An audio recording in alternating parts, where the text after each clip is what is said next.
வீடியோவை தொடர்ந்து பார்க்குறதுக்கு முன்னால் கீழே உள்ள சப்ஸ்கிரைப் பெல் பட்டனை கிளிக் பண்ணுங்கள். அப்போ தான் தொடர்ந்து வரும் செய்திகளை நீங்கள் பார்க்க முடியும்.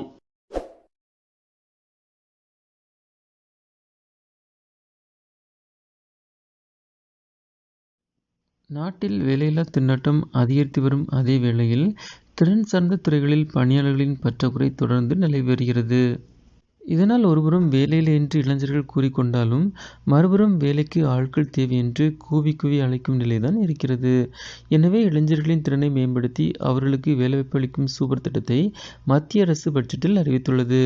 மத்திய நிதியமைச்சர் நிர்மலா சீதாராமன் வெளியிட்ட பட்ஜெட் அறிவிப்பில் அடுத்த 5 ஆண்டுகளில் நாட்டில் உள்ள 500 முன்னணி நிறுவனங்களில் 1 கோடி இளைஞர்களுக்கு இன்டர்ன்ஷிப் வாய்ப்பு வழங்கப்படும் என்று தெரிவிக்கப்பட்டுள்ளது. அதாவது ஆண்டுக்கு 20 லட்சம் இளைஞர்கள் வீதம் திறன் மேம்பாட்டு பயிற்சி வழங்கப்படும் என்றும் ஓராண்டு கால இப்பயிற்சியின் மூலம் நவீன வணிக சூழல், உற்பத்தி திறன் மற்றும் வேலைவாய்ப்பு அனுபவத்தை பெற முடியும் என்று கூறப்பட்டுள்ளது. பயிற்சி காலத்தில் ஒருமுறை ஊக்கத்தொகையாக ரூபாய் 6000 வழங்கப்படுவதோடு மாதந்தோறும் தலா 5000 வழங்கப்படும் என்றும் தெரிவிக்கப்பட்டுள்ளது. திறன் மேம்பாட்டு திட்டச் செலவிற்கு மத்திய அரசு ஒதுக்கும் நிதியில் 10% பெருநிறுவனங்கள் தங்களது கார்ப்பரேட் சமூக பங்களிப்பு நிதியிலிருந்து வழங்கும் என்றும் மத்திய பட்ஜெட்டில் அறிவிக்கப்பட்டுள்ளது. அத்துடன் 1000க்கும் மேற்பட்ட தொழில்துறை பயிற்சி நிறுவனங்கள் மேம்படுத்தப்படும் என்றும் தெரிவிக்கப்பட்டுள்ளது.